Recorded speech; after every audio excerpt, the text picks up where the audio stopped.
এক ইহুদি কিশোর বিষ্ণু ইসলামের খেদমত করতে, ইহুদি ছেলে আমার নবীর খেদমত করতো, তারা ছিল নবীর প্রতিবেশী।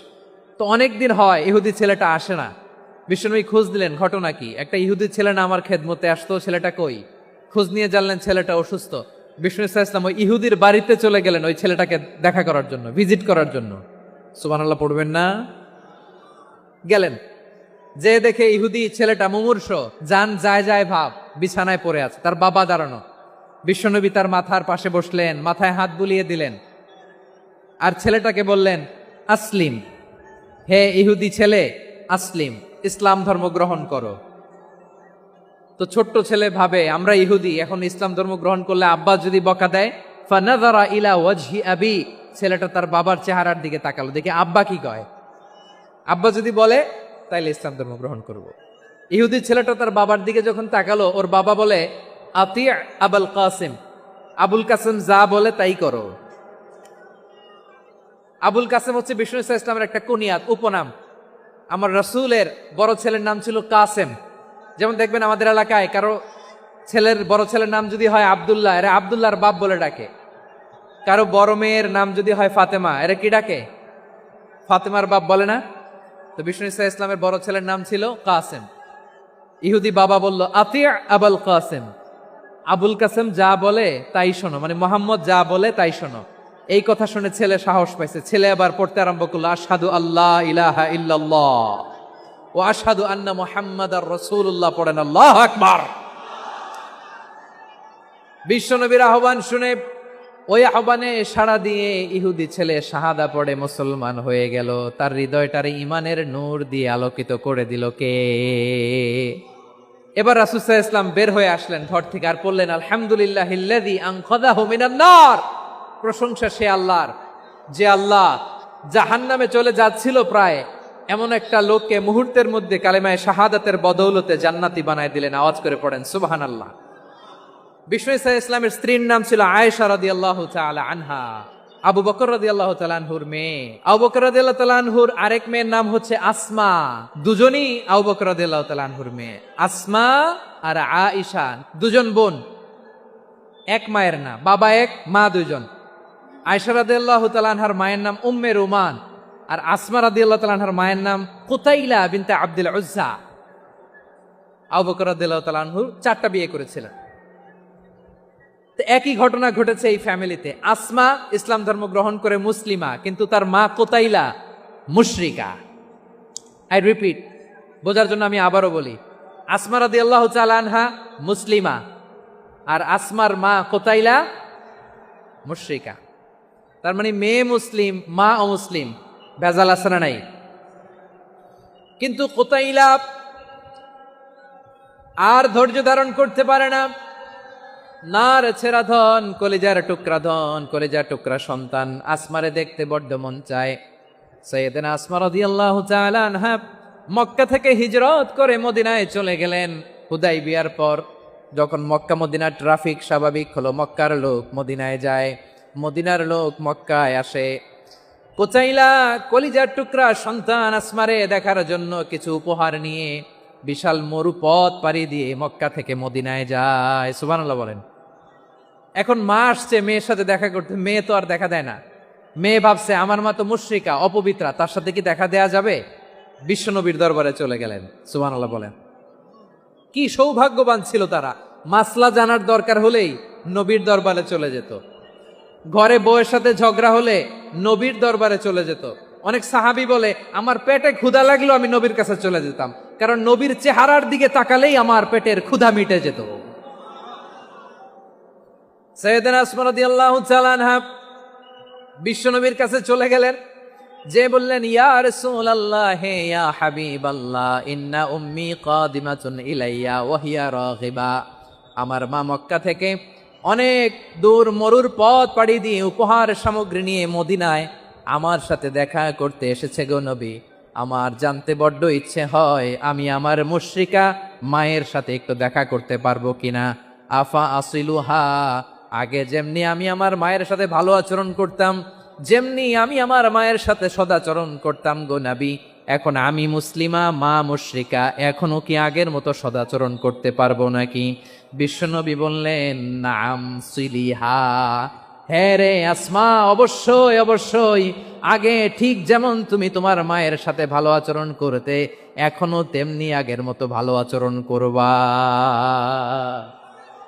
আওয়াজ করে পড়েন সুবহানাল্লাহ।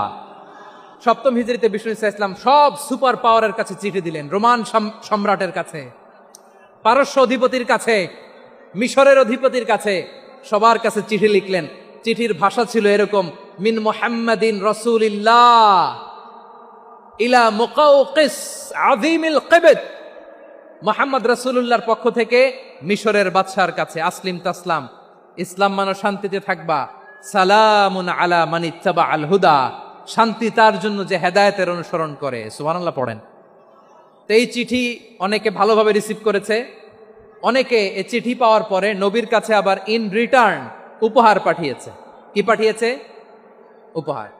মিশরের বাদশাহ মুকাউকিস তিনি বিশ্বনবীকে বিশাল এক উপহারের ডালি পাঠিয়েছেন। মিশরের বাদশাহ মুকাউকিস ছিলেন ধর্মে খ্রিস্টান। লালমনিরহাটের ভাইয়েরা আওয়াজ করে বলেন, মিশরের বাদশাহ ধর্মে কি ছিল?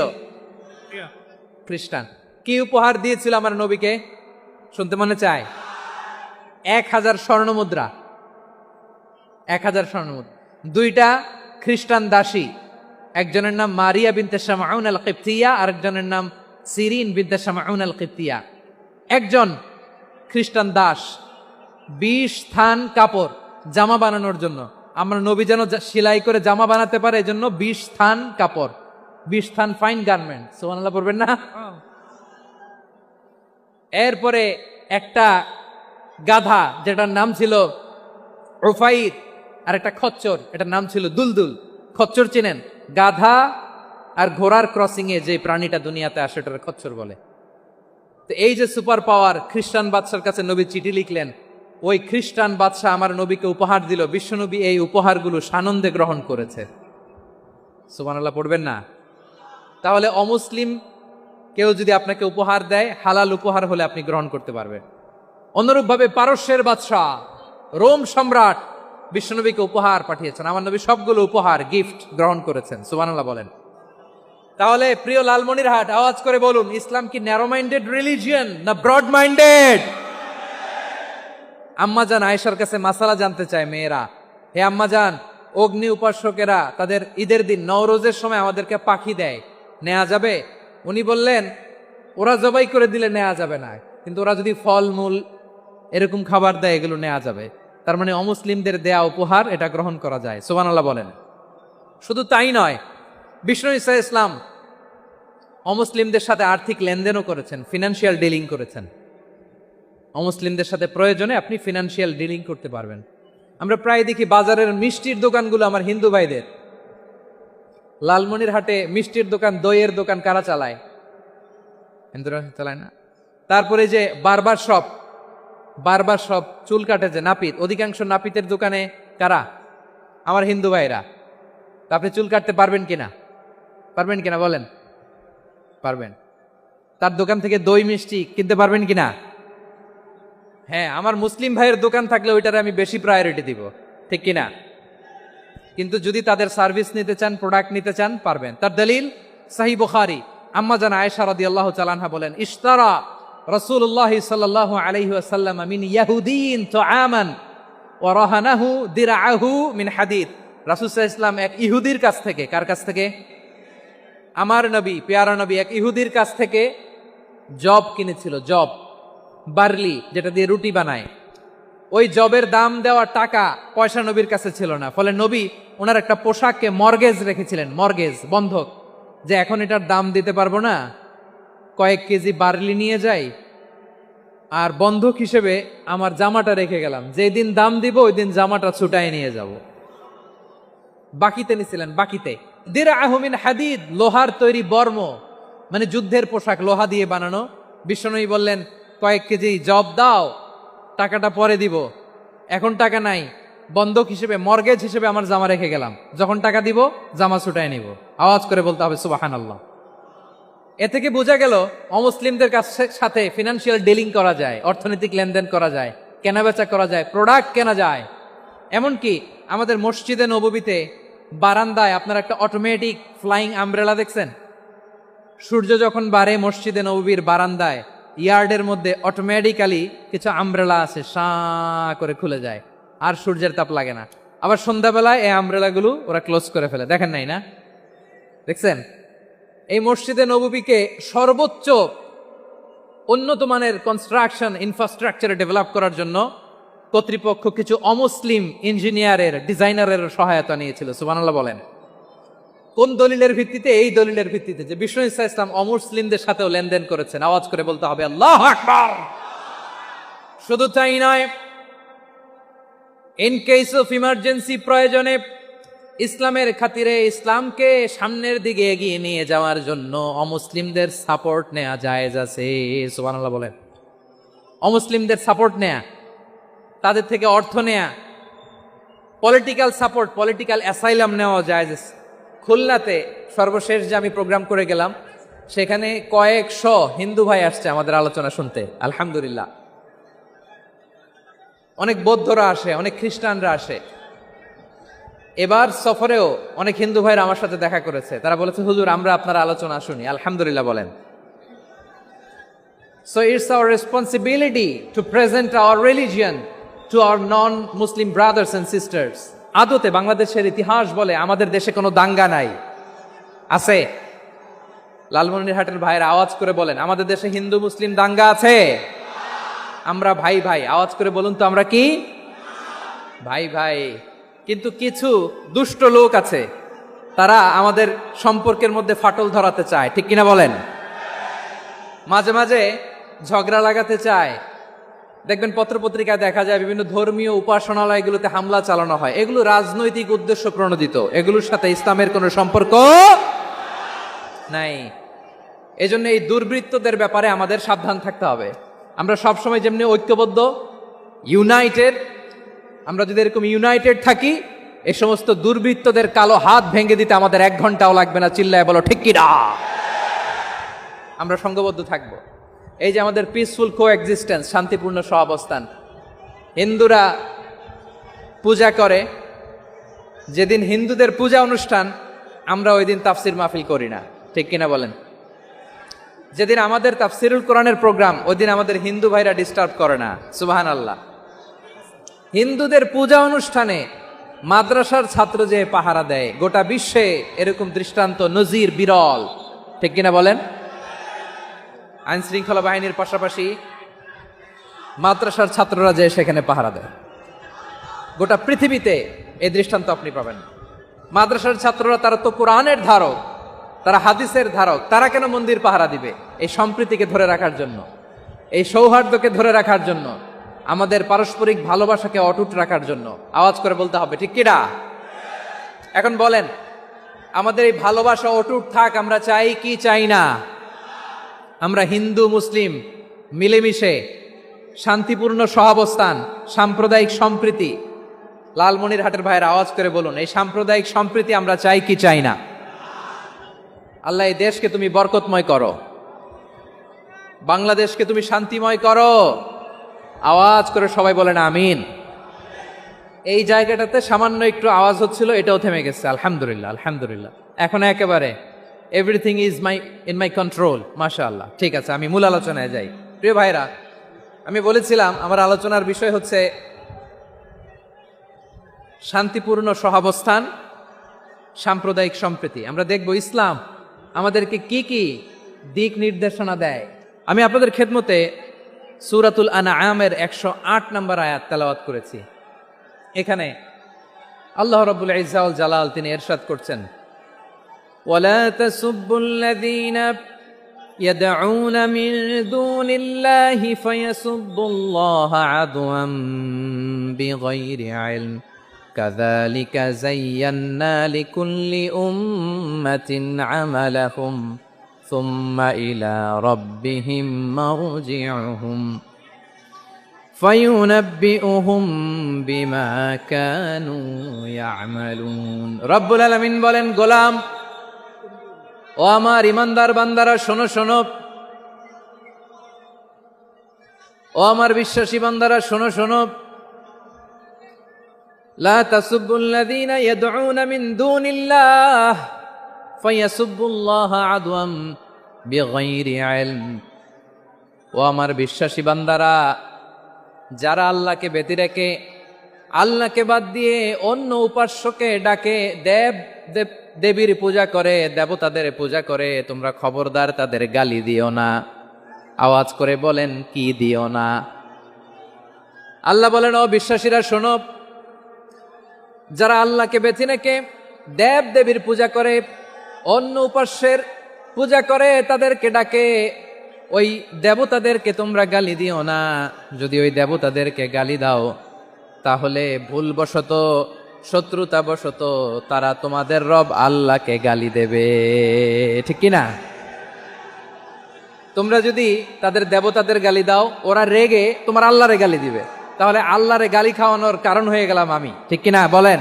রব্বুল আলামিন বলেন, খবরদার বিশ্বাসীরা, আল্লাহ ছাড়া যারা অন্যান্য উপাস্যদেরকে ডাকে, দেবতাদেরকে ডাকে, তাদেরকে তোমরা গালি দিও না। ওই সমস্ত দেবতাদেরকে যদি তোমরা গালি দাও, তাহলে তারা আল্লাহকে গালি দিবে। ঠিক কিনা বলেন? আমরা দেবতাদের গালি দিলে ওরা আল্লাহকে গালি দিবে। রব্বুল আলামিন বলেন, খবরদার দেবতাদেরকে গালি দিও না, তাহলে ওরা তোমার রব আল্লাহরে গালি দেবে। প্রতিটি জাতির জন্য তাদের কাজকে আমি আল্লাহ সুশোভিত করে রেখেছি। তারা সবাই একদিন আমার কাছেই ফিরে আসবে। এরপর আমি রব্বুল আলামিন তাদের আমলনামা তাদেরকে জানিয়ে দেব। সুবহানাল্লাহ পড়ে। অন্য ধর্মের দেবতাদেরকে যে গালি দেয়া যাবে না, এই আদেশটা কার? আরো জোরে বলুন, কার? গালি দিবেন কোন দেবতাকে? দিবেন? যদি দেন, তাহলে ওরা আল্লাহরে গালি দিবে। তাহলে আল্লাহরে গালি খাওয়াইলো কে? আপনি। ঠিক কিনা বলেন? আমি আল্লাহকে গালি খাওয়ানোর কারণ হলাম। কারণ আমি যদি গালি না দিতাম, ওরা আমার রবকে গালি দিত না। আওয়াজ করে বলেন, ঠিক কিনা? তাহলে প্রিয় ভাইয়েরা, ইসলাম আমাদেরকে শিখায়, সূরাতুল আনআমের 108 নম্বর আয়াত থেকে আমরা বুঝলাম, কোনো ধর্মকে ছোট করা যাবে না। অন্য ধর্মকে ছোট করা মানে ইসলামকে ছোট করা। অন্য ধর্মের দেবতাকে গালি দেওয়া মানে আল্লাহকে গালি খাওয়ানো। আওয়াজ করে বলেন, ঠিক কিনা? খবরদার, এটা করা যাবে না। আর অন্য ধর্মের দেবতাকে যদি আপনি গালি দেন, ওরা ইসলাম থেকে দূরে সরে যাবে। যাও ইসলামের প্রতি আকৃষ্ট হয়েছিল, আর কোনোদিন ইসলামের ধারে কাছে আসবে না। আওয়াজ করে বলেন, ঠিক কিনা? এজন্য কখনো কোনোদিন অন্য ধর্মের দেবতাদেরকে গালি দেয়া যাবে না। অন্য ধর্মের কোনো দেবতাদেরকে আমরা গালি দিব না, গালি দিব না। বরং ইসলামের beauty, the beauty of Islam, ইসলামের সৌন্দর্যকে আমরা তুলে ধরব। আমরা যদি বিশ্বনবী সাল্লাল্লাহু আলাইহি ওয়াসাল্লামের জীবনের দিকে তাকাই, তাহলে আমি দেখব বিষ্ণু ইসলাম মক্কাতে কিংবা মদিনাতে অন্য ধর্মের লোকদের সাথে খুব পিসফুলি লাইফ লিড করেছেন। হোক মুশরিক, হোক খ্রিস্টান, হোক ইহুদি, বিশ্বনবী সবার সাথে মিলেমিশে ছিলেন। আলহামদুলিল্লাহ বলেন। ইসলাম হচ্ছে পিসফুল রিলিজিয়ান। অন্য ধর্মের প্রতি সহনশীলতার সবক ইসলাম আমাদেরকে দেয়। কিন্তু প্রতিটি মুসলিমের এটা মনে রাখতে হবে, আল্লাহর কাছে পছন্দনীয়, গ্রহণযোগ্য ধর্ম, জীবনাদর্শ একটি, সেটা হচ্ছে ইসলাম। আওয়াজ করে বলেন, সেটা কি? লালমনিরহাটের ভাইয়েরা আওয়াজ করে বলুন, আল্লাহর কাছে মনোনীত ধর্ম একটি, সেটা কি? এজন্য রব্বুল আলামিন বলেন, ইন্নাদ-দীনা ইনদাল্লাহিল ইসলাম, আল্লাহর কাছে মনোনীত, গ্রহণযোগ্য, অ্যাকসেপ্টেড ধর্ম, মতাদর্শ একটা, সেটা হলো ইসলাম। ইসলাম ছাড়া অন্য কোনো ধর্ম যদি কেউ তালাশ করে, তার ওই ধর্ম আল্লাহ গ্রহণ করবে না। ওমাই ইয়াবতাগি গায়রাল ইসলামি দীনান ফালাই ইউকবালা মিন ওয়া হুয়া ফিল আখিরাতি মিনাল খাসিরিন। Whoever seek anything except Islam, that won't be accepted from him, and he will be loser in the day of judgment. কিয়ামতের দিন ইসলাম ছাড়া কেউ যদি অন্য কোনো ধর্ম তালাশ করেছে দুনিয়াতে, তার এই মতাদর্শ গ্রহণ করা হবে না। and he will be loser, সে হবে লুজার, ক্ষতিগ্রস্ত, হাই হাই কোম্পানির ম্যানেজার। ওর আমও শেষ, সালাও শেষ। আওয়াজ করে বলেন, ঠিক কি না? এজন্য ইসলাম পেয়ে আমরা খুশি না বেজার? প্রত্যেক নামাজ শেষে আমরা আল্লাহরে বলি, আল্লাহ রাদিতু বিল্লাহি রাব্বা ওয়া বিল ইসলামি দীনা ওয়া বি মুহাম্মাদিন নাবিয়ান ওয়া রাসূলা। ও আল্লাহ, তোমারে রব হিসেবে পেয়ে আমরা খুশি, ও আল্লাহ, ইসলামকে ধর্ম হিসেবে পেয়ে আমরা খুশি, বিশ্বনবীকে আমাদের রাসূল পেয়ে আমরা খুশি। ঠিক কিনা বলেন? ইসলাম ছাড়া অন্য কোনো ধর্ম আমরা গ্রহণ করব না। ঠিক কিনা বলেন? আল্লাহর কাছে অ্যাকসেপ্টেড রিলিজিয়ান একটা, সেটা ইসলাম। তো বিশ্বনবী সাল্লাল্লাহু আলাইহি ওয়াসাল্লাম মক্কাতে কিংবা মদিনাতে খুব পিসফুলি এক্সিস্ট করেছেন, যে কোনো ধর্মের সাথে মিলেমিশে চলেছেন। তার প্রমাণ আমরা যদি রাসূল সাল্লাল্লাহু আলাইহি ওয়াসাল্লামের বায়োগ্রাফির দিকে তাকাই, তাহলে দেখব তিনি মুশরিকদের সাথে পিস ট্রিটি করেছেন, শান্তি চুক্তি, পিস ট্রিটি, পিস এগ্রিমেন্ট। আপনারা হুদাইবিয়ার সন্ধির নাম শুনেছেন? আমার লালমনিরহাটের কলিজার টুকরা ভাইয়েরা, হুদাইবিয়ার সন্ধির নাম আপনারা শোনেন নাই? 6ষ্ঠ হিজরিতে বিষ্ণু ঈসা ইসলাম মুশরিকদের সাথে এই ট্রিটি করেছেন, চুক্তি। কাদের সাথে? মুশরিকদের সাথে। আমরা তো মুসলমান বসতে পারি না, আমরা দুই মুসলিম ভাই একসাথে বসে চা খেতে পারি না, গল্প করতে পারি না। বিষ্ণু ঈসা ইসলাম মুশরিকদের সাথে ট্রিটি করেছেন, হুদাইবিয়ার সন্ধি। এই সন্ধির আগে মক্কা থেকে কেউ মদিনায় যেতে পারে না, মদিনা থেকে কেউ মক্কায় যেতে পারে না। কিন্তু এই সন্ধির পরে ট্রাফিক স্বাভাবিক হয়ে গেল, মক্কার লোকেরা মদিনায় আসতে পারে, মদিনার লোকেরা মক্কায় আসতে পারে। এটাকে বলে সুলহে Hudaybiyyah, the peace agreement of Hudaybiyyah, শান্তি চুক্তি। আমরা পৃথিবীতে এখন অনেক শান্তি চুক্তির নাম শুনি, এগুলো সব the piece treaty of Hudaibiya থেকে কপি করা। আল্লাহু আকবার।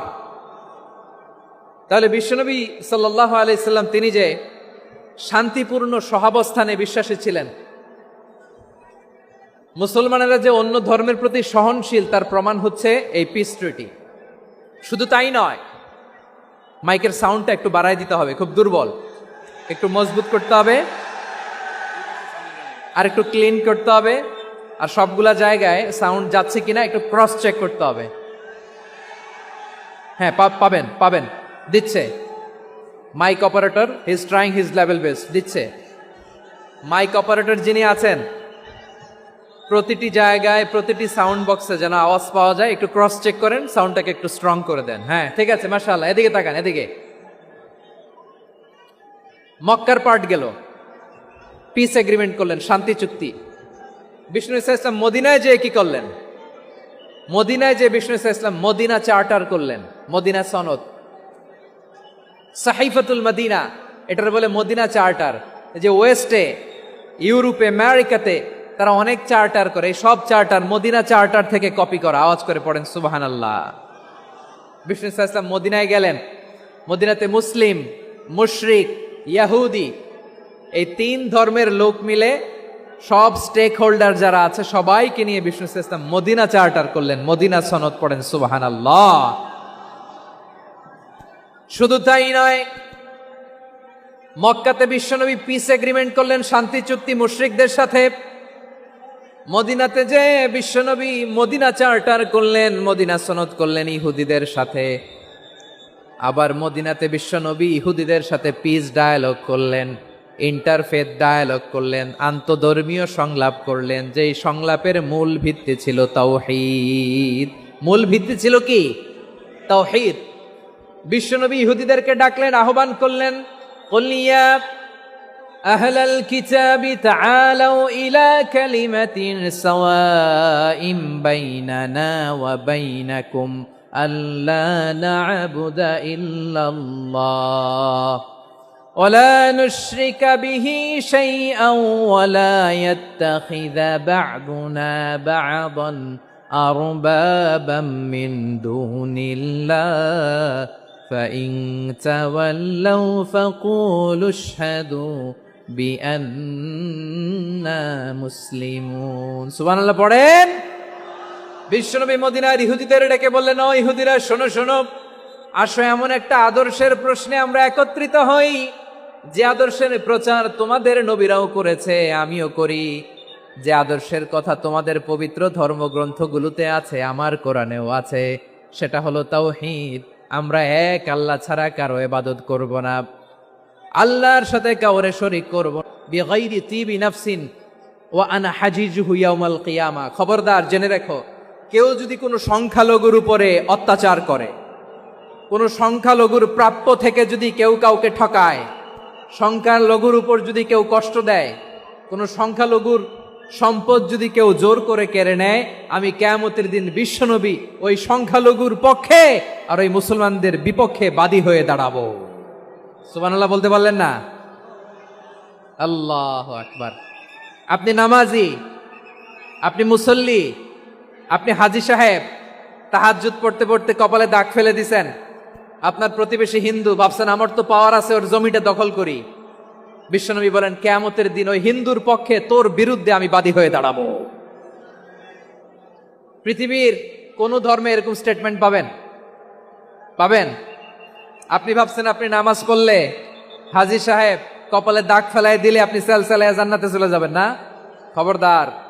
বিশ্বনবী বলেন কোন সংখ্যালঘুর উপর যদি কেউ আক্রমণ করে, তার প্রাপ্য তাকে না দিয়ে যদি তাকে ঠকায়, তার উপর জুলুম করে, তার সম্পদ যদি কেড়ে নেয়, আমি নবী, তুমি মুসলিম হইতে পারো, মুসল্লি হইতে পারো, তার পক্ষে তোমার বিপক্ষে আল্লাহর দরবারে বাদী হয়ে দাঁড়াবো।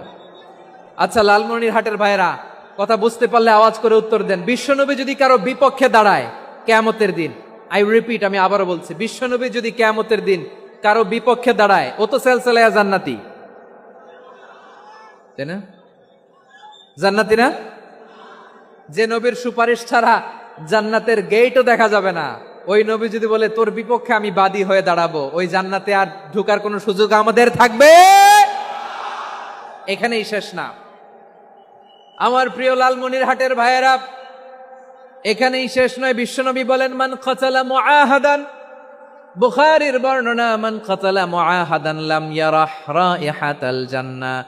কেউ যদি, কোন মুসলিম যদি অন্যায়ভাবে কোনো সংখ্যালঘুকে হত্যা করে, কোনো হিন্দুকে হত্যা করে, কোনো বৌদ্ধরে হত্যা করে, অন্যায়ভাবে কোনো মুসলিম যদি কোনো সংখ্যালঘুরে হত্যা করে, জান্নাতে যাওয়া তো দূরের কথা, ওই মুসলিম জান্নাতের ঘ্রাণও পাবে না।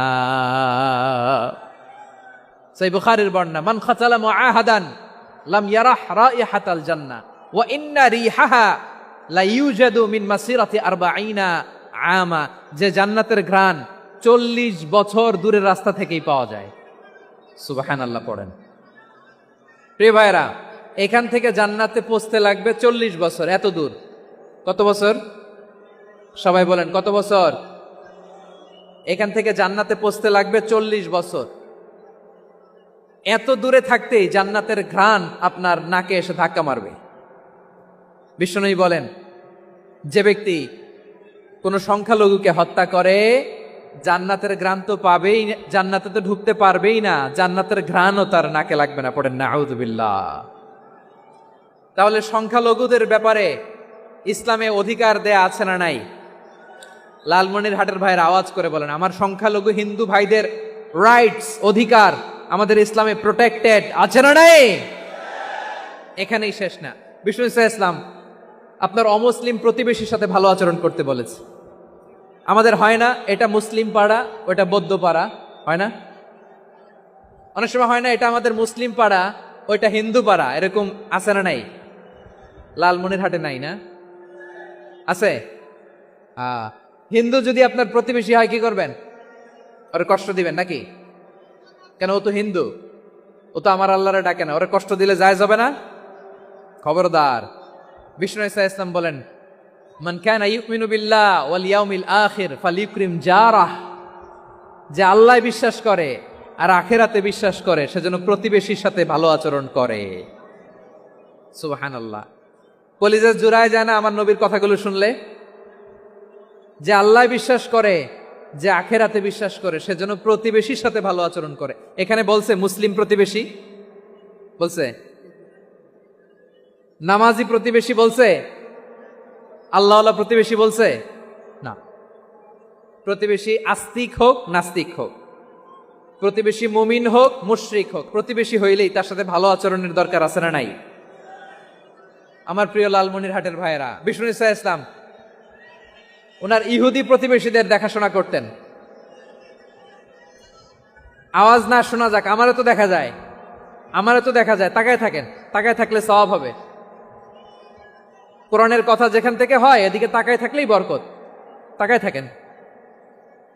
জি জি, মাইক, আমি তার মাইক ঠিক করতে আসি না এদিকে, এই মাইক ঠিক করব, ওই মাইক ঠিক করব, ওদিকে পাইলট বলবে হুজুর চলে আসেন। জি বসুন, বসুন, মাশাআল্লাহ। হ্যাঁ খুব শান্ত, ঠিক আছে। পুলিশ ভাইরা না খেয়ে দিনরাত আপনারা যাতে সুশৃঙ্খল একটা প্রোগ্রাম উপহার পান এটাই চেষ্টা করতেছে, আপনাদেরকে কষ্ট দিতে আসে নাই, একটু একটু সহযোগিতা করেন। জি মাশাআল্লাহ, হ্যাঁ ঠিক আছে। আমার প্রিয় ভাইরা, প্রতিবেশী আস্তিক হোক নাস্তিক হোক, মুসলিম হোক হিন্দু হোক, তার সাথে ভালো আচরণ করতে হবে। বিষ্ণু ঈসা ইসলাম ওনার ইহুদি প্রতিবেশীর বাসায় যেতেন। কোন প্রতিবেশী? ইহুদি। আওয়াজ করে বলেন, কোন প্রতিবেশী? ইহুদি। এক ইহুদি কিশোর বিষ্ণু ঈসা ইসলামের খেদমত করতে, ইহুদি ছেলে আমার নবীর খেদমত করতো, তারা ছিল নবীর প্রতিবেশী। তো অনেক দিন হয় ইহুদি ছেলেটা আসে না। বিষ্ণুনবী খোঁজ দিলেন, ঘটনা কি? একটা ইহুদি ছেলে না আমার খেদমতে আসতো, ছেলেটা কই? খোঁজ নিয়ে জানলেন ছেলেটা অসুস্থ। বিষ্ণু ঈসা ইসলাম ওই ইহুদির বাড়িতে চলে গেলেন ওই ছেলেটাকে দেখা করার জন্য, ভিজিট করার জন্য। সুবহানাল্লাহ পড়বেন না? গেলেন, যে দেখে ইহুদি ছেলেটা মুমূর্ষ, যান যান যায় যায় ভাব, বিছানায় পড়ে আছে, তার বাবা দাঁড়ানো। বিশ্বনবী তার মাথার পাশে বসলেন, মাথায় হাত বুলিয়ে দিলেন, আর ছেলেটাকে বললেন আসলিম, হে ইহুদি ছেলে আসলিম, ইসলাম ধর্ম গ্রহণ করো। তো ছোট্ট ছেলে ভাবে আমরা ইহুদি, এখন ইসলাম ধর্ম গ্রহণ করলে আব্বা যদি বকা দেয়, ফানাযারা ইলা ওয়াজহি আবি, ছেলেটা তার বাবার চেহারার দিকে তাকালো, দেখি আব্বা কি কয়। আব্বা যদি বলে তাইলে ইসলাম ধর্ম গ্রহণ করব। ইহুদি ছেলেটা তার বাবার দিকে যখন তাকালো, ওর বাবা বলে আতি আবুল কাসিম, আবুল কাসিম যা বলে তাই করো। আবুল কাসিম হচ্ছে বিষ্ণু ঈসা ইসলামের একটা কুনিয়াত, উপনাম। আমার রাসূলের বড় ছেলের নাম ছিল কাসেম। যেমন দেখবেন আমাদের এলাকায় কারো ছেলের বড় ছেলের নাম যদি হয় আব্দুল্লাহ, এরা আব্দুল্লাহর বাপ বলে ডাকে। কারো বড় মেয়ের নাম যদি হয় ফাতেমা, এরা কি ডাকে? ফাতেমার বাপ বলে না? তো বিষ্ণু ঈসা ইসলামের বড় ছেলের নাম ছিল কাসেম। ইহুদি বাবা বলল আতি আবুল কাসেম, আবুল কাসেম যা বলে তাই শোনো, মানে মোহাম্মদ যা বলে তাই শোনো। এই কথা শুনে ছেলে সাহস পাইছে, ছেলে আবার পড়তে আরম্ভ করলো আশহাদু আল্লাহ ইলাহা ইল্লাল্লাহ ওয়া আশহাদু আন্না মুহাম্মাদার রাসূলুল্লাহ, পড়েন আল্লাহু আকবার। বিশ্বনবীর আহ্বান শুনে ওই আহ্বানে সাড়া দিয়ে ইহুদি ছেলে শাহাদা পড়ে মুসলমান হয়ে গেল। তার হৃদয়টারে ইমানের নূর দিয়ে আলোকিত করে দিল কে? প্রিয় ভাইরা, এবার রাসূল সাল্লাল্লাহু আলাইহি ওয়াসাল্লাম বের হয়ে আসলেন ঘর থেকে, আর বললেন আলহামদুলিল্লাহিল্লাযী আনকাযাহু মিনান নার, প্রশংসা সে আল্লাহর যে আল্লাহ জাহান্নামে চলে যাচ্ছিল প্রায় এমন একটা লোককে মুহূর্তের মধ্যে কালেমায়ে শাহাদাতের বদৌলতে জান্নাতি বানায় দিলেন। আওয়াজ করে পড়েন সুবহানাল্লাহ। এই হাদিস থেকে আমরা কি শিখলাম? What is the moral of the story? এক নম্বর স্টোরি হলো, প্রতিবেশী ইহুদি হোক হিন্দু হোক, যাবেন, সুসম্পর্ক রাখবেন, উপহার দিবেন, বিপদে পাশে দাঁড়াবেন, তাইলেই তো আপনাদের প্রতি, মুসলমানদের প্রতি তারা আকৃষ্ট হবে, ঠিক কিনা বলেন? আপনি যদি হিন্দুদের সাথে বৌদ্ধদের সাথে নাই মিশেন, নাস্তিকের কাছে নাই যান, তো ইসলামের সৌন্দর্যটা ওরা বুঝবে কেমনে? আমার অনেক হিন্দু পরিচিত ভাই আছে, ওরা আমাদের ইফতারির প্রোগ্রামে এসে একসাথে ইফতারি করে। অনেক মদখোর আমার সাথে বসে একসাথে ডিনার করে, হাফ প্যান্ট পরা, গলায় স্বর্ণের চেইন, হাতে স্বর্ণের ব্রেসলেট, আইসা আমার সাথে ডিনার করছে, আছে এরকম। গাঁজাখোর, আমি বলি আসো, welcome welcome to my dinner, আসো বসো, বসলেই তো আমি ওর ডিএনএ, চিন্তার ডিএনএ চেঞ্জ করে দেওয়ার সুযোগ পাবো। চিল্লায় বলো ঠিক কিনা? আসতে হবে আমার কাছে। Hour door is open, the door of Islam is open 24/7। সব সময় আমাদের ইসলামের দরজা আমার অমুসলিম ভাইদের জন্য খোলা আছে না নেই? এই হাদিস থেকে দুইটা শিক্ষা। এক নম্বর শিক্ষা, প্রতিবেশী মুসলিম হোক অমুসলিম হোক, যান, অসুস্থ হইলে একটু আপেল নিয়ে যান, আঙ্গুর নিয়ে যান, কমলা নিয়ে যান, তাদের সাথে ভালো আচরণ করেন। ইসলামের বিউটি দেখে, সৌন্দর্য দেখে অবাক হবে, নসিব ভালো হলে কোনোদিন কালিমা পড়ে মুসলমান হয়ে যাবে, ঠিক কিনা বলেন? তাহলে অমুসলিমের সাথে ভালো সম্পর্ক। বিশ্বনবী ইহুদির বাড়িতে গেলেন, ইহুদির বাড়ি, আর আমার মুসলমান ভাই আমার কাফের বলে, এরকম আছে না নাই? মুসলিম মুসলিমরা দেখতে পারে না, সহ্য করতে পারে। বিষ্ণু ইসলাম ইহুদির বাড়িতে গেলেন, এটা একটা শিক্ষা। আরেকটা শিক্ষা হলো, বিষ্ণু ইসলামের খাদেম ছিল ইহুদি, এতদিন খেদমত করলো, একদিনও বিশ্বনবী ওরা কালিমার দাওয়াত দেয় নাই। কারণ কি? বিশ্বনবী একটা ভালো সময়ের অপেক্ষা করতেছিলেন, প্রপার টাইমিং। দাঈর কাজ হচ্ছে দাঈ ইলাল্লাহ, সে হচ্ছে সুযোগ সন্ধানী। দাঈ সুযোগ খোঁজে, কখন দাওয়া দিলে ব্যাটে বলে হবে, ঝুব্বু যে কোপ মারে, ঠিক কিনা বলেন? বিষ্ণু ইসলাম ভালো সময়ের অপেক্ষা করতেছিলেন, দেখি ভালো সময় আসুক আসুক আসুক আসুক। আস্তে আস্তে এমন সময় আসছে, ছেলে এবার মুমূর্ষ। অসুস্থ ব্যক্তির হৃদয় অত্যন্ত নরম থাকে। হসপিটালে যখন কেউ যায় তার হৃদয়টা বড্ড নরম থাকে, মৃত্যুর ভয়ে তার অন্তরটা নরম থাকে, ঠিক কিনা বলেন? এই প্রপার টাইমিং এর অপেক্ষা করতেছিলেন। যখনই টাইমিং পেয়েছেন দাওয়াত দিলেন, পড়ো লা ইলাহা ইল্লাল্লাহ, সুবহানাল্লাহ পড়েন সবাই। তাহলে ইসলাম অমুসলিম প্রতিবেশীর সাথে ভালো আচরণ করতে বলে। ইসলাম অমুসলিম মাতা পিতার সাথেও ভালো আচরণ করতে বলে। মাতা পিতা যদি অমুসলিম হয় তারা ফেলে দিতে পারবেন? পারবেন? পারবেন?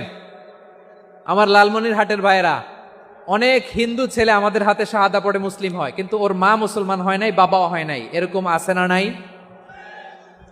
তো ও হয়েছে মুসলিম, মা বাপ হিন্দু, এখন মা বাপ কি বাদ? হ্যাঁ, মা বাপ বাদ দেয়া যাবে? যেই মা আপনারে 9 মাস 8 মাস পেটে ধারণ করলো, আপনার মায়ের নার ছেঁড়া ধন, আপনি ওই মারে বাদ দিতে পারবেন? যে মায়ের বুকের তাজা দুধ খেয়ে আপনি আজকে বাড়ন্ত তাজা তরতাজা, ওই মারে বাদ দেয়া যাবে? মায়ের এক ধারে দুধের দাম, কাটিয়া গায়ের চাম, পাপুষ বানাইলেও ঋণের শোধ হবে না, এমন দরদি ভাবে কেউ হবে না আমার মাগো। মায়ের এক ধারে দুধের দাম, কাটিয়া গায়ের চাম, পাপুষ বানাইলেও ঋণের শোধ হবে না, এমন দরদি ভাবে কেউ হবে না আমার মাগো, ঠিক কিনা? মাকে তো বাদ দেয়া যায় না। وَقَضَى رَبُّكَ أَلَّا تَعْبُدُوا إِلَّا إِيَّاهُ وَبِالْوَالِدَيْنِ إِحْسَانًا। আল্লাহ বলে অবধারিত দুইটা ভার্ডিক্ট তোমাদের জন্য, এক আল্লাহর ইবাদত করবা আর মা বাবার প্রতি ইহসান করবা। আদেশটা কার? মা বাবার প্রতি ইহসান করতে হবে। আমার মা হিন্দু হোক ভালো আচরণ করতে হবে, বৌদ্ধ হোক ভালো আচরণ করতে হবে। আমার যে সমস্ত হিন্দু ভাইয়েরা মুসলিম হয়েছ, তোমাদের মা বাবা এখনো মুসলমান হয় নাই, তাদের সাথে ভালো আচরণ করতে হবে। আপনাদের খেদমত নিজে করতে হবে অথবা খেদমতের ব্যবস্থা করাই দিতে হবে। মান্থলি যে খরচ লাগে এটা দিতে হবে। আরে তুমি এখন মুসলিম, তোমার মা বাবা হিন্দু, এখনই তো সুযোগ ইসলামের সৌন্দর্য দেখানোর। এখন মা বাবা যদি দেখে আরে এটা হিন্দু থাকতে তো বদমাইশ ছিল, বেয়াদব ছিল, কি এমন ধর্ম সে গ্রহণ করলো যেটা গ্রহণের সাথে সাথে সে পাল্টে গেল? কি এমন ধর্ম সে গ্রহণ করেছে যেটা তার জীবনকে আলোকিত করে দিয়েছে? নসিব ভালো হইলে তারাও কালিমা পড়ে মুসলমান হয়ে যাবে। বিষ্ণু ইসলামের স্ত্রীর নাম ছিল আয়েশা রাদিয়াল্লাহু তাআলা আনহা, আবু বকর রাদিয়াল্লাহু তাআলা আনহুর মেয়ে। আবু বকর রাদিয়াল্লাহু তাআলা আনহুর আরেক মেয়ের নাম হচ্ছে আসমা। কি নাম? দুজনই আবু বকর রাদিয়াল্লাহু তাআলা আনহুর মেয়ে, আসমা আর আয়েশা। নাম দুইটা কেমন লাগে? আসমা নামটা কেমন লাগে? আয়েশা নামটা কেমন লাগে? সবার ভালো লাগে নাই? নাম দুটো আপনাদের ভালো লাগে? লালমনির হাটে অনাগত যদি কন্যা সন্তান হয়, যদি মনে চায় আসমা রেখে দিতে পারবেন, যদি মনে চায় আয়েশা রেখে দিয়েন। দেশে বিদেশে এয়ারপোর্টে রাস্তা ঘাটে শুধু বলে হুজুর একটা নাম দেন, আমার ছেলের একটা নাম দেন, মেয়ের একটা নাম দেন। তো আমার মনে আছে যশোরের 8 দিনের মাহফিলে আমি একটা দুইটা নাম দিয়েছিলাম। আজকে লালমনির হাটের এই প্রোগ্রামে কন্যা সন্তান যদি হয় দুটা নাম দিলাম, আসমা কিংবা আয়েশা। ইনশাআল্লাহ পড়েন। দুজন বোন, এক মায়ের না, বাবা এক মা দুইজন। আয়েশা রাদিয়াল্লাহু তাআলা আনহার মায়ের নাম উম্মে রুমান, আর আসমা রাদিয়াল্লাহু তাআলা আনহার মায়ের নাম কুতাইলা বিনতে আব্দুল উজ্জা। আবু বকর রাদিয়াল্লাহু তাআলা আনহু 4টা বিয়ে করেছিলেন। তো একই ঘটনা ঘটেছে এই ফ্যামিলিতে। আসমা ইসলাম ধর্ম গ্রহণ করে মুসলিমা, কিন্তু তার মা কুতাইলা মুশরিকা। আই রিপিট, বোঝার জন্য আমি আবারও বলি, আসমা রাদিয়াল্লাহু তাআলা আনহা মুসলিমা, আর আসমার মা কুতাইলা, আওয়াজ করে বুঝে থাকলে বলেন, আসমার মা মুশরিকা। তার মানে মেয়ে মুসলিম, মা অমুসলিম। ভেজাল আছে না নাই? কিন্তু কুতাইলা আর ধৈর্য ধারণ করতে পারে না। নার ছেড়া ধন, কলিজার টুকরা ধন, কলিজার টুকরা সন্তান আসমারে দেখতে বড্ড মন চায়। সাইয়েদনা আসমা রাদিয়াল্লাহু তাআলা আনহা মক্কা থেকে হিজরত করে মদিনায় চলে গেলেন। হুদাইবিয়ার পর যখন মক্কা মদিনার ট্রাফিক স্বাভাবিক হলো, মক্কার লোক মদিনায় যায়, মদিনার লোক মক্কায় আসে। কোচাইলা কলিজার টুকরা সন্তান আসমারে দেখার জন্য কিছু উপহার নিয়ে বিশাল মরু পথ পাড়ি দিয়ে মক্কা থেকে মদিনায় যায়। সুবহানাল্লাহ বলেন। এখন মা আসছে মেয়ের সাথে দেখা করতে, মেয়ে তো আর দেখা দেয় না। মেয়ে ভাবছে আমার মা তো মুশরিকা, অপবিত্রা, তার সাথে কি দেখা দেয়া যাবে? বিশ্বনবীর দরবারে চলে গেলেন। সুবহানাল্লাহ বলেন। কি সৌভাগ্যবান ছিল তারা, মাসলা জানার দরকার হলেই নবীর দরবারে চলে যেত। ঘরে বউয়ের সাথে ঝগড়া হলে নবীর দরবারে চলে যেত। অনেক সাহাবী বলে আমার পেটে ক্ষুধা লাগলো আমি নবীর কাছে চলে যেতাম, কারণ নবীর চেহারার দিকে তাকালেই আমার পেটের ক্ষুধা মিটে যেত। সাইয়েদনা আসমা রাদিয়াল্লাহু তাআলা আনহা বিশ্বনবীর কাছে চলে গেলেন, যে বললেন ইয়া রাসূলুল্লাহ, হে ইয়া হাবিবাল্লাহ, ইন্না উম্মি কাদিমাতুন ইলাইয়া ওয়া হিয়া রাগিবা। আমার মা মক্কা থেকে অনেক দূর মরুর পথ পাড়ি দিয়ে উপহার সামগ্রী নিয়ে মদিনায় আমার সাথে দেখা করতে এসেছে গো নবী। আমার জানতে বড্ড ইচ্ছে হয় আমি আমার মুশরিকা মায়ের সাথে একটু দেখা করতে পারবো কিনা। আফা আসিলুহা, আগে যেমনি আমি আমার মায়ের সাথে ভালো আচরণ করতাম, যেমনি আমি আমার মায়ের সাথে সদাচরণ করতাম গো নবী, এখন আমি মুসলিমা, মা মুশরিকা, এখনো কি আগের মতো সদাচরণ করতে পারবো নাকি? বিশ্বনবী বললেন নাম সিলিহা, হ্যাঁ রে আসমা, অবশ্যই অবশ্যই, আগে ঠিক যেমন তুমি তোমার মায়ের সাথে ভালো আচরণ করতে, এখনো তেমনি আগের মতো ভালো আচরণ করবা। আওয়াজ করে পড়েন সুবহানাল্লাহ। কি ইসলাম আমরা পেয়েছি! কত ব্রড মাইন্ডেড আমাদের ইসলাম, কত ওপেন মাইন্ডেড ইসলাম, কত ওপেন আপ করতে পারে, চিন্তা করতে পারেন। বিষ্ণু বললেন হ্যাঁ অবশ্যই, নাম সুলিহা, আগে যেমনি ভালো আচরণ করছো আসমা, এখন ওইরকমই করো, পারলে আরো বাড়ায় করো। সুবহানাল্লাহ বলেন।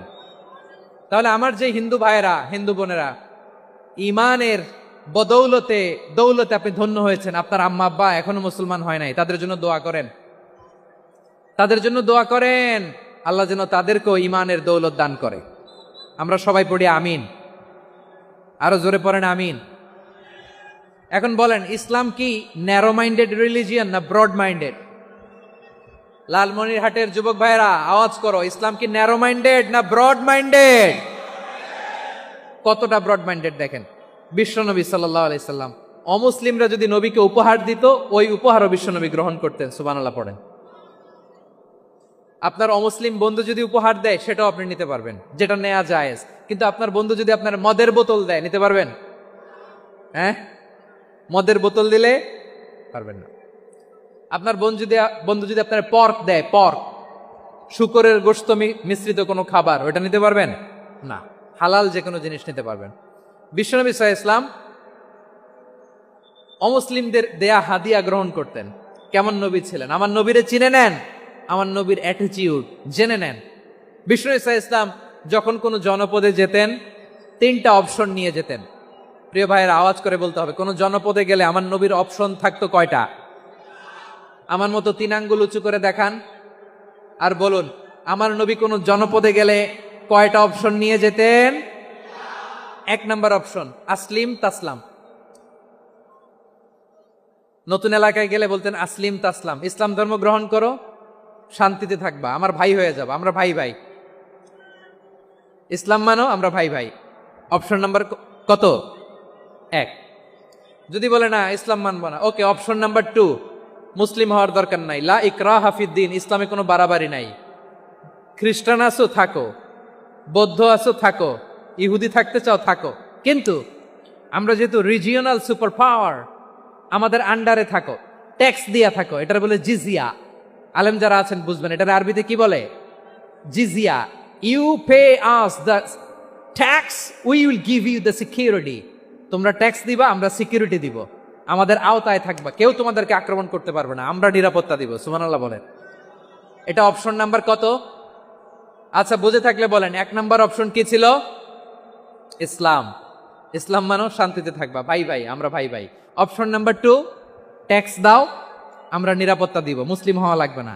এখন 1 নাম্বারও মানে না, 2 নাম্বারও মানে না, মুসলিম হব না, ভালো খ্রিস্টান থাকো, ট্যাক্স দাও, আমরা সিকিউরিটি দিব না, এইটাও মানি না।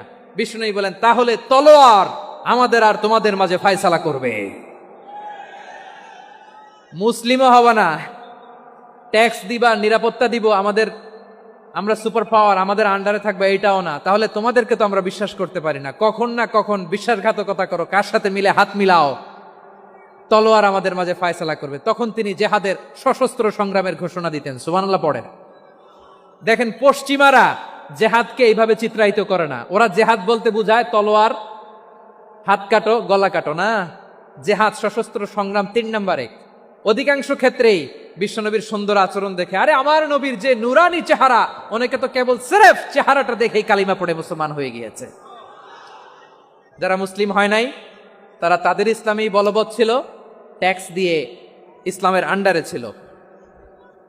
যারা এটাও মানে নাই ওইটাও মানে নাই, তাদের বিরুদ্ধে জেহাদ। বিষ্ণু ইসলাম 7ম হিজরিতে যখন খায়বার বিজয়ের পরে ইসলাম রিজিওনাল সুপার পাওয়ার হিসেবে আত্মপ্রকাশ করলো, বিশ্বনবী চিঠি লিখলেন অন্যান্য সুপার পাওয়ারের কাছে, রাষ্ট্রীয় চিঠি লেখে এক রাষ্ট্রপ্রধান আরেক রাষ্ট্রপ্রধানের কাছে, ঠিক কিনা বলেন?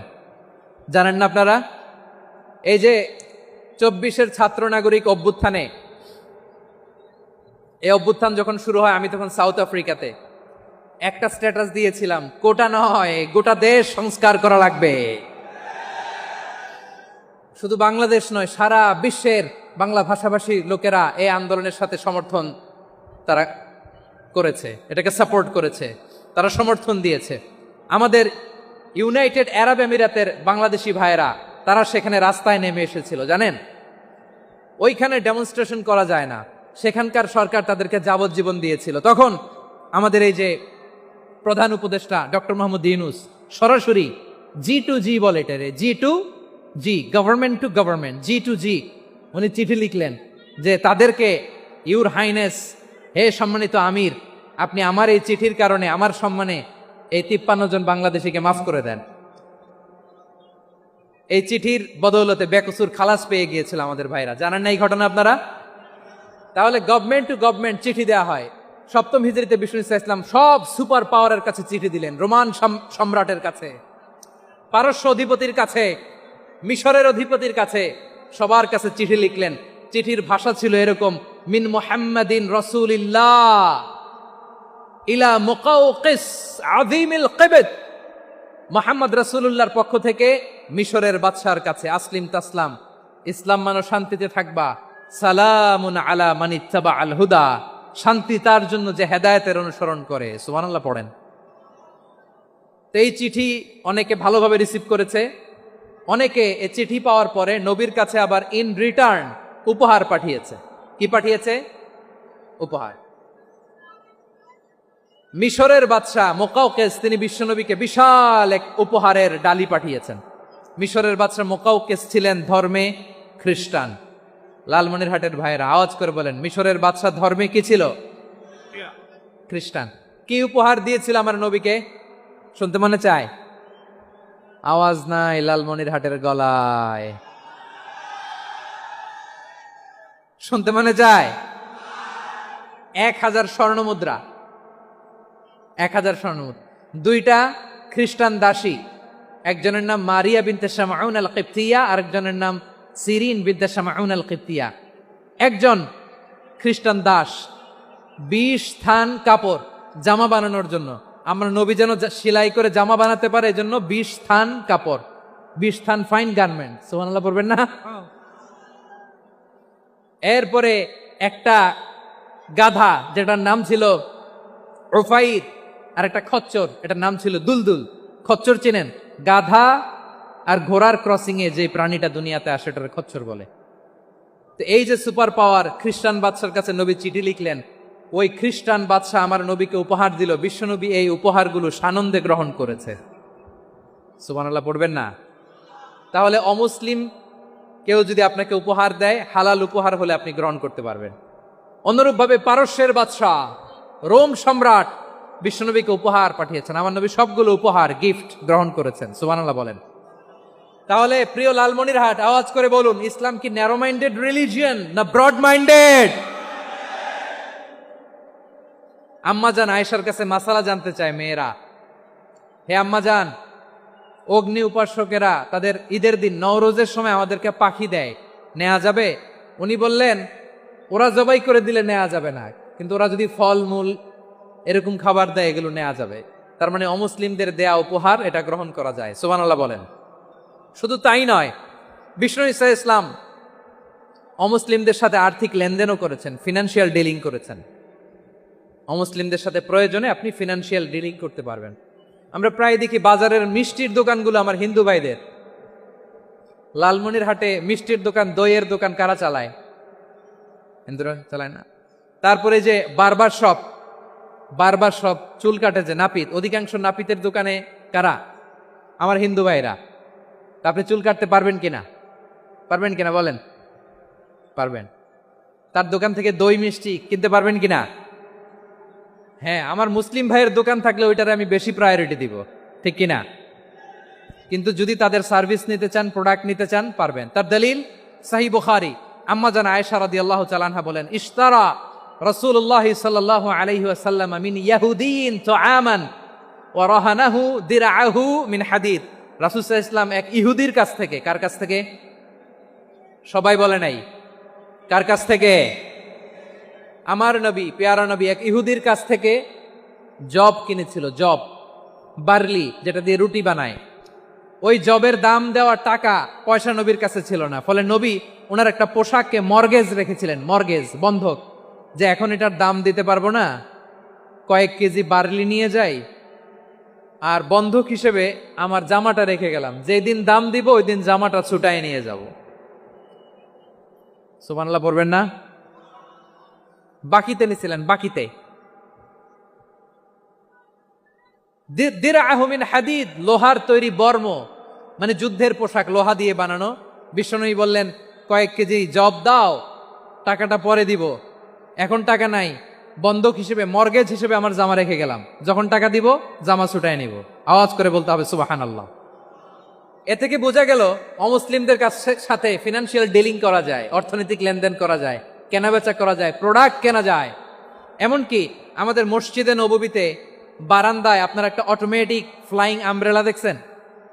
সূর্য যখন বাড়ে মসজিদে নববীর বারান্দায় ইয়ার্ডের মধ্যে অটোমেটিক্যালি কিছু আমব্রেলা আছে, সাঁ করে খুলে যায়, আর সূর্যের তাপ লাগে না।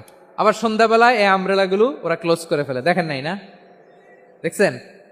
এই মসজিদে নববীকে সর্বোচ্চ উন্নত মানের কনস্ট্রাকশন ইনফ্রাস্ট্রাকচারে ডেভেলপ করার জন্য কর্তৃপক্ষ কিছু অমুসলিম ইঞ্জিনিয়ারের, ডিজাইনারের সহায়তা নিয়েছিল। সুবহানাল্লাহ বলেন।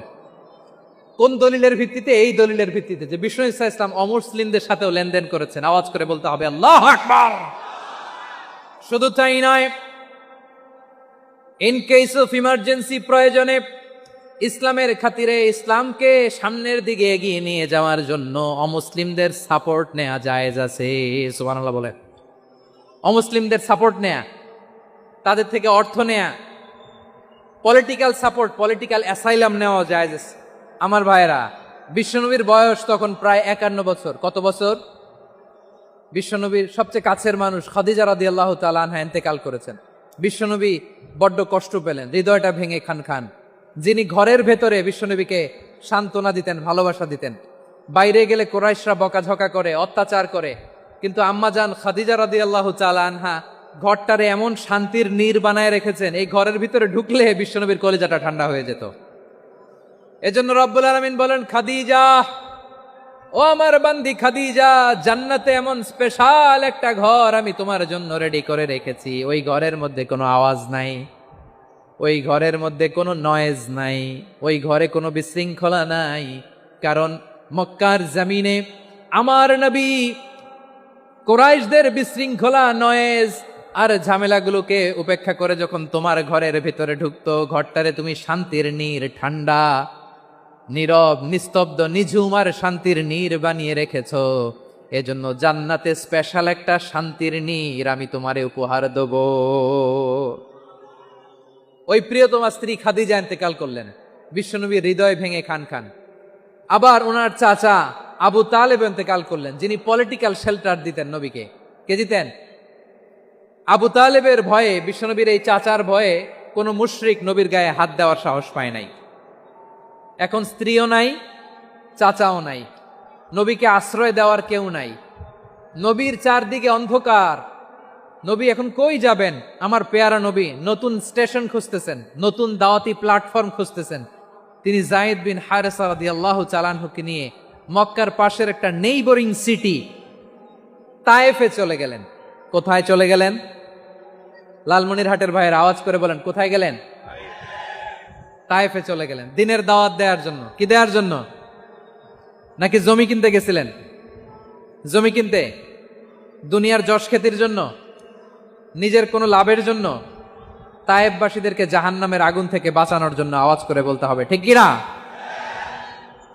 বিশ্বনবী বিশাল মরুপথ, পাহাড়ি পথ পাড়ি দিয়ে তায়েফের মরুজমিনে গেলেন কোরআনের দাওয়াত নিয়ে, ইমানের দাওয়াত নিয়ে। কিন্তু তায়েফের লোকেরা বিশ্বনবীর দাওয়াতকে শুধু প্রত্যাখ্যান করেই থামে নাই, তারা বিশ্বনবীর সাথে অত্যন্ত খারাপ আচরণ করেছে। বিশ্বনবীকে শারীরিকভাবে হেনস্থা করেছে, আমার নবীকে শারীরিকভাবে অত্যাচার করেছে, আমার পেয়ারা নবীর গায়ে পাথর মেরেছে, বিশ্বনবীর গা বেয়ে ঝরঝর করে রক্ত ঝরেছে, নবী জামিনের মধ্যে লুটিয়ে পড়েছেন, আবার মেরেছে, আবার নবী হাঁটতে শুরু করলেন, পেছন থেকে আবার মেরেছে, আবার নবী রক্তাক্ত হয়ে জামিনের মধ্যে লুটিয়ে পড়লেন, আবার মেরেছে। বিশ্বনবীর মতো এত সুশ্রী মানব, বিশ্বনবীর মতো এত শুভ্র মানব, বিশ্বনবীর মতো এমন চমৎকার দেহাবয়ব দিয়ে রব্বুল আলামিন কাউকে বানান নাই। এরকম চমৎকার মানুষটাকে তারা তায়েফের ওই জমিনে রক্তাক্ত করেছে। বিশ্বনবী দুনিয়ার কোনো স্বার্থের জন্য সেখানে যান নাই, নিজের কোনো লাভের জন্য, প্রাপ্তির জন্য যান নাই, তায়েফবাসীদের জাহান্নামের আগুন থেকে বাঁচাতে গিয়েছেন। ঠিক কিনা বলেন? খে না খে দিন প্রচারের কাজে নিজেকে দিয়েছ বিলিয়ে, তায়েফের কাফিরেরা চিনল না সে আলো, দুষ্ট ছেলেদের পিছু দিল লেলিয়ে, পাথরের আঘাতে ক্ষত বিক্ষত হয়ে সারা শরীর থেকে রক্ত ঝরে। হে রাসূল তোমাকে বলি আমি কেমন করে, হে রাসূল তোমাকে বলি আমি কেমন করে। পারেন না আপনারা? ধরুন আমার সাথে, হাজার ব্যথা বেদনার পরে ফিরে আসনি তুমি আপন ঘরে, দিনের আলো তুমি ছড়িয়ে দিতে, চলে গেলে মদিনায় মক্কা ছেড়ে। হে রাসূল তোমাকে ভুলি আমি কেমন করে, হে রাসূল তোমাকে ভুলি আমি কেমন করে। ঠিক কিনা বলেন? প্রিয় ভাইরা, তায়েফের ছেলেরা নবীকে রক্তাক্ত করলো। আমার নবী কই যাবে? কই যাবে? মক্কায় জায়গা নাই, তায়েফে জায়গা নাই। তায়েফ থেকে ভারাক্রান্ত মন নিয়ে আমার নবী মক্কায় ফিরে আসলেন। বিশ্ব নবী মক্কায় ঢুকতে পারেন না। মক্কার মরুভূমির দিকে তাকিয়ে, উপত্যকার দিকে তাকিয়ে বিশ্বনবী ধা ধা করে কাঁদেন, ঝরঝর করে নবীর চেহারা মোবারক থেকে চোখের পানিগুলো বেয়ে বেয়ে পড়ে। আমার জন্মস্থান, আমার শৈশব, কৈশোর, যৌবন কেটেছে এই মক্কায়, আমার এলাকায় আমি ঢুকতে পারি না। বিশ্বনবী মক্কার অনতি দূরে দাঁড়িয়ে জায়েদকে পাঠালেন, জায়েদ যাও দেখো কেউ আমাকে সাপোর্ট করার মতো আছে কিনা, যাও অমুকের কাছে যাও। জায়েদ গেলেন, তারাও প্রত্যাখ্যান করে ফিরিয়ে দেয়। বিশ্বনবী বললেন যাও অমুক লোকের কাছে যাও, তিনিও প্রত্যাখ্যান করে ফিরিয়ে দিলেন। কেউ বিশ্বনবীকে আশ্রয় দিতে রাজি হয় না। নিজ জন্মভূমিতে বিতাড়িত বিশ্বনবী, সর্বশেষ বিশ্বনবী বললেন যাও মুতঈম ইবনে আদির ঘরে যাও। মুতঈম ইবনে আদি মুশরিক, তার কাছে যাও। গেলেন, মুতঈম ইবনে আদি রাজি হয়ে গেল। সুবহানাল্লাহ বলেন। দেখেন, অনেক বিপদের সময়ও আমি নিজে সাক্ষী, সামাজিকভাবে, রাজনৈতিকভাবে কত ঝঞ্ঝা, কত ষড়যন্ত্র, কত কনস্পাইরেসি পাড়ি দিয়ে আমাদেরকে সামনে এগিয়ে যেতে হয়। এই শত্রুদের ভেতরেও একজনকে দাঁড় করিয়ে দেয় যে আল্লাহর কোরআনের জন্য রেডি হয়ে যায়। পড়েন সুবহানাল্লাহ। মুতঈম ইবনে আদি, আল্লাহ তার মনকে নরম করে দিলেন। মুতঈম বলে, মোহাম্মদ আমি তোমাকে আশ্রয় দিব। তার দুই ছেলেকে পাঠালেন, যাও খোলা তলোয়ার নিয়ে, স্কট দিয়ে, গার্ড অফ অনার দিয়ে মোহাম্মদকে মক্কায় ঢুকাও, আর বলো আমি আমান দেব। আমান কি দিব? আমান মানে সিকিউরিটি, নিরাপত্তা। সিকিউরিটি ছাড়া, আমান দেওয়া ছাড়া কেউ থাকতে পারতো না মক্কায়। দুই ছেলে বিষ্ণু ঈসা ইসলামকে নিয়ে আসলো। নবী কাবার চারদিকে তাওয়াফ করলেন, নামাজ পড়লেন। আবু জাহেল, উতবা, সাইবা, ওয়ালিদ ইবনে মুগীরা সবাই দেখে, কেউ কিছু করতে পারে না। কারণ মুতঈম ইবনে আদি ঘোষণা দিয়েছেন, আমি মোহাম্মদকে আমান দিয়েছি, মোহাম্মদের গায়ে যেন কেউ স্পর্শ না করে। আওয়াজ করে পড়েন সুবহানাল্লাহ। নবীর এই বিপদকালে মুহূর্তে মুতঈমের হৃদয়টারে নরম করে দিল কে? আচ্ছা, লালমনিরহাটের ভাইয়েরা বলেন, এই মুতঈম কি মুসলিম ছিল না মুশরিক? সবাই বলতে হবে, মুসলিম না মুশরিক? তাহলে মুশরিকের কাছ থেকে নবী পলিটিক্যাল অ্যাসাইলাম, আধুনিক রাষ্ট্রবিজ্ঞানের ভাষায় পলিটিক্যাল অ্যাসাইলাম, যেটাকে বলে রাজনৈতিক আশ্রয়, উনার আমান বা নিরাপত্তার এই ঘোষণায় তিনি মক্কায় ঢুকলেন। যতদিন নিরাপত্তা ছিল ছিলেন। মুতঈম যখন মারা গেল, বিষ্ণু ঈসা ইসলাম হিজরত করে মদিনায় চলে গেলেন। সুবহানাল্লাহ। কিন্তু মুতঈম যে বিশ্বনবীর উপকার করছে, এটা বিশ্বনবী ভুলে নাই। আমাদের অনেকে আছে, উপকার করার পরে আর খেয়াল থাকে না, খাওয়ার পরে গলা দিয়ে নামলে আর খেয়াল থাকে না। এরকম আছে না নাই? আমার নবী ভুলে নাই। বদরের প্রান্তরে 70 জন কাফেরকে যখন বন্দী করে বিশ্বনবীর সামনে হাঁটু গেড়ে দাঁড় করানো হলো, বসানো হলো, 70 জন কাফের। কয়জন? বিশ্বনবী তাদের দিকে তাকিয়ে বললেন, সহিহ বুখারীর বর্ণনা, লাউ কানাল মুতঈম ইবনে আদি হাইয়ান সুম্মা কাল্লামানি হাউলা ইন্নাতনা লা তারাকতুহুম লাহু। বদরের প্রান্তরে 70 জন বন্দী কাফিরের দিকে তাকিয়ে আমার নবী বললেন, আজকে মুতঈম ইবনে আদি যদি বেঁচে থাকতো আর তোমাদের 70 জনের ব্যাপারে যদি মুতঈম এক বাক্যে একটা সুপারিশ করত, তার সম্মানে আজকে তোদের সবাইরে আমি মাফ করে দিতাম। সুবহানাল্লাহ। নাই ওই যে চিল্লাচিল্লি যে কথা বোঝে নাই, কোন জিনিস মিস করছে ওরা নিজেরাও বোঝে নাই। বিশ্বনবী মুতঈমের এই সাহায্যের কথা বলে নাই। 70 জন মুশরিক হাঁটু গেড়ে বসা, নবী চাইলে এখনই এক্সিকিউশন অর্ডার দিতে পারে। তিনি বললেন, আজকে যদি মুতঈম বেঁচে থাকতো আর মুতঈম যদি তোদের জন্য সুপারিশ করতে, এই আবর্জনাগুলোর ব্যাপারে সুপারিশ করতে, আমি মুহূর্তেই তোদেরকে এমনি মাফ করে দিতাম। এবার বলেন, ইসলাম কি ন্যারো মাইন্ডেড না ব্রড মাইন্ডেড?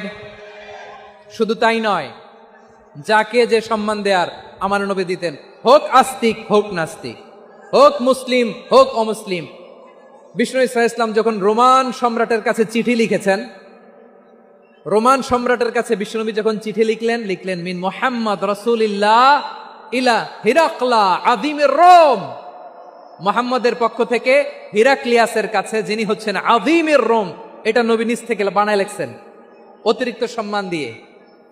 কোন রাষ্ট্রপ্রধান যখন আসে তাদেরকে আমরা কি বলি জানেন? তার নামের শেষে HE এটা লিখতে হয়, H.E. মানে হিজ এক্সেলেন্সি। কি লেখে?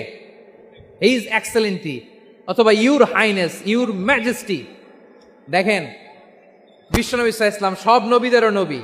তিনি একজন মুশরিক খ্রিস্টান সম্রাট, রোমান সম্রাটের কাছে চিঠি লিখতে যায়, লিখতেছে ইলা হিরাকলা আযীমির রোম, হিরাক্লিয়াসের কাছে আমার চিঠি, যিনি রোমের আযীম, হিজ হাইনেস, মানে রোমের অনেক সম্মানিত এক বাহাদুর। আওয়াজ করে বলেন সুবহানাল্লাহ। তার মানে যাকে যে সম্মান দেয়ার, এটা বিশ্বনবী দিতেন। এমনকি যেই ইহুদিরা ভালো ছিল, এই ইহুদিদেরও প্রশংসা করেছেন বিশ্বনবী মুহাম্মদুর রাসূলুল্লাহ সাল্লাল্লাহু আলাইহি ওয়াসাল্লাম। এক ইহুদির প্রশংসা করেছেন বিশ্বনবী। ইহুদির কার? কার? আমি তো আমার ভাইয়ের প্রশংসা করি না, আমি তো এক আলেম আরেক আলেমরে স্পেস দেই না, আমি তো এক দায়ী আরেক দায়ীর সাথে বসতে চাই না। আমার নবী ইহুদির প্রশংসা করে। কার প্রশংসা? ওই ইহুদির নাম ছিল মুখাইরিক। সিরাত গ্রন্থ ঘাটলে পাবেন। তিনি বলেছেন, মুখাইরিক খাইরু ইয়াহুদ, Mukhayriq is the best of the Jews. জুইশদের মধ্যে সে সবচেয়ে ভালো। কেন প্রশংসা করলেন তার? এর কারণ মদিনা চার্টারে কথা ছিল, সব ধর্মের মুসলিম মুশরিক ইহুদিরা মিলে মদিনাকে রক্ষা করবে। কিন্তু তৃতীয় হিজরিতে যখন উহুদের যুদ্ধ শুরু হলো, সবার কথা ছিল যেই আক্রমণ করে আমরা মদিনাকে বাঁচাবো। কোন শহরকে বাঁচাবো? মদিনাকে। কিন্তু কুরাইশরা যখন অ্যাটাক করলো, ইহুদিরা আর আসে না, ইহুদিরা আর বেরোয় না। বিষ্ণু বললেন, ওহে ইহুদিরা, তোমরা না চুক্তি করলে আমার সাথে যে মদিনা বাঁচাতে সবাই ঝাঁপিয়ে পড়বো, আসো। একটা ইহুদিও বেরোয় না, কেউ আসে নাই সেদিন, একজন ছাড়া। তার নাম মুখাইরেক। তার নাম কি? মুখাইরেক বাহাদুরের মতো ঘোড়সাওয়ার হয়ে বেরিয়ে গেলেন এবং বললেন, গোটা ইহুদি সাম্রাজ্যের একজনও যদি না আসে, আমি মুখাইরেককে কেউ ঘরে আটকে রাখতে পারবে না। বেরিয়ে আসলেন, এসে বললেন, আমি মুহাম্মদের পক্ষে যুদ্ধ করব। আমি মারা গেলে আমার সম্পদ আমার উত্তরাধিকারীরা পাবে না, আমার সম্পদ তোমরা মুহাম্মদকে দিয়ে দিবা। সুবহানাল্লাহ বলেন। উহুদের ময়দানে 70 জন মুসলমান শহীদ হলো। এই ইহুদি, সেও মুসলমানের পক্ষে যুদ্ধ করে নিহত হলো। সুবহানাল্লাহ বলেন। মুসলিমদের লাশ যখন নিয়ে আসা হলো, এই মুখাইরিকের লাশও নিয়ে আসা হলো। মুসলিমদের লাশের পাশে মুখাইরিকের লাশ দেখে বিশ্বনবী মুখাইরিকের প্রতি অনেক খুশি হলেন। আর বিশ্বনবী খুশি হয়ে বললেন, মুখাইরিক খয়রু ইয়াহুদ। মুখাইরিক, যদিও তুমি ইহুদি, তারপরে তুমি সব ইহুদিদের মধ্যে সেরা ইহুদি। পড়েন সুবহানাল্লাহ। আমার নবী ইহুদিকেও সম্মান দিতে কার্পণ্য করে নাই। আওয়াজ করে বলেন আল্লাহু আকবার। প্রিয় ভাইরা, এবার সর্বশেষ আওয়াজ করে বলেন, ইসলাম কি ন্যারো মাইন্ডেড নাকি ব্রড মাইন্ডেড? সবাই বলেন, ন্যারো মাইন্ডেড না ব্রড মাইন্ডেড? এজন্য অমুসলিম হইলেই তারা আমাদের শত্রু নয়। শত্রু কারা? এই লালমনির হাটের ভাইয়েরা শোনেন, শত্রু কারা? যে সমস্ত অমুসলিম আমাদেরকে নিশ্চিহ্ন করে দিতে চায়, যে সমস্ত অমুসলিম আমাদের ভূখণ্ড থেকে আমাদেরকে তাড়িয়ে দিতে চায়, যে সমস্ত অমুসলিম আমার ধর্ম নিয়ে তুচ্ছতাচ্ছিল্য করে চিল্লায় বলেন ঠিক কিনা, তারা আমাদের শত্রু। সাধারণ অমুসলিমরা আমার শত্রু নয়। এই যে হিন্দুরা থাকে, এরা আমার ভাই, বৌদ্ধরা আমার ভাই, খ্রিস্টানরা আমার ভাই, ইহুদিরা আমার ভাই। তারা দিনই ভাই নয়, তারা মায়ের পেটের ভাই নয়, তারা মানবিক দিক থেকে ভাই। ও মানুষ, আমিও মানুষ। ইসলাম মানুষকে সম্মান করে, চিল্লায় বলো ঠিক কিনা।